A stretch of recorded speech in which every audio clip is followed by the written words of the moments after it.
Tea தூள் கொஞ்சம் கூட ஸ்டாக் இல்லை, எல்லாமே தீர்ந்துடுச்சு. எப்படியும் வர்றதுக்கு ஒரு 4, 5 நாள் ஆகும். உங்களுக்கு டீ தூள் வேணும்னா இன்னும் ஒரு 4, 5 நாள் கழித்து நீங்கள் ஆர்டர் போட்டுக்கோங்க.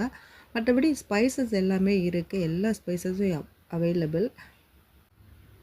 பட்டையிலே சுருள் பட்டையும் இருக்குது, நார்மல் பட்டையும் இருக்குது. உங்களுக்கு எந்த பட்டை வேணுமோ நீங்கள் வந்து பட்டை வேணும்னும் பொழுது பட்டை கேட்கும் பொழுது மென்ஷன் பண்ணுங்கள், சுருள் பட்டையா நார்மல் பட்டையா அப்படின்னு. நாங்கள் அதுக்கேற்ற மாதிரி போட்டு விடுறோம்.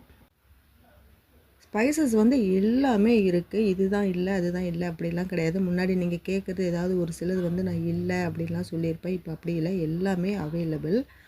அதே மாதிரி ஏலக்காய் வந்து நான் 3 வெரைட்டி எடுத்துகிட்டு வந்திருக்கேன். முன்னாடி ஒன்று மட்டும்தான் நான் கொடுத்துட்ருந்தேன். இப்போ ஏலக்காய் வந்து நான் 3 வெரைட்டி எடுத்துகிட்டு வந்திருக்கேன். உங்களுக்கு என்ன சைஸ் வேணுமோ, ஏன்னா ரேட் வந்து ஒரு சிலர் ரொம்ப கம்மியாக கேட்குறீங்க. ஏலக்காய் வந்து பெருசாக இருக்கிறது கொஞ்சம் ரேட் அதிகமாக இருக்கும். ஒரு சிலர் வந்து குறைவான விலையில கேட்குறதுனால 3 வெரைட்டியில் நான் ஏலக்காய் எடுத்துகிட்டு வந்திருக்கேன். உங்களுக்கு எந்த சைஸ் ஏலக்காய் வேணும்னு நீங்கள் மென்ஷன் பண்ணிங்கன்னா உங்களுக்கு அதுக்கேற்ற மாதிரி நான் போட்டு விட முடியும். நிறைய பேர் வந்து ஆஃபர்ஸ் கேட்டுட்ருக்கீங்க, பொங்கலுக்காக ஏதாவது ஆஃபர்ஸ் கொடுங்கன்னு. அதுதான் நாங்கள் வந்து என்ன மாதிரி கொடுக்கலான்னு பார்த்துட்ருக்கோம். அது மட்டும் இல்லாமல் இது கூடவே நிறைய நட்ஸ் எல்லாம் நாங்கள் இப்போ எடுத்துகிட்டு வந்திருக்கோம். பாதாம், முந்திரி, திராட்சை இந்த மாதிரி நட்ஸு, சீட்ஸ் எல்லாமே எடுத்துகிட்டு வந்திருக்கோம். இதோடு சேர்த்து அதுவும் நாங்கள் கொடுக்கலான் இருக்கோம். ஒரு 10ஆம் தேதிக்கு மேலே அந்த வீடியோ நான் உங்களுக்கு அப்லோட் பண்ணுறேன்.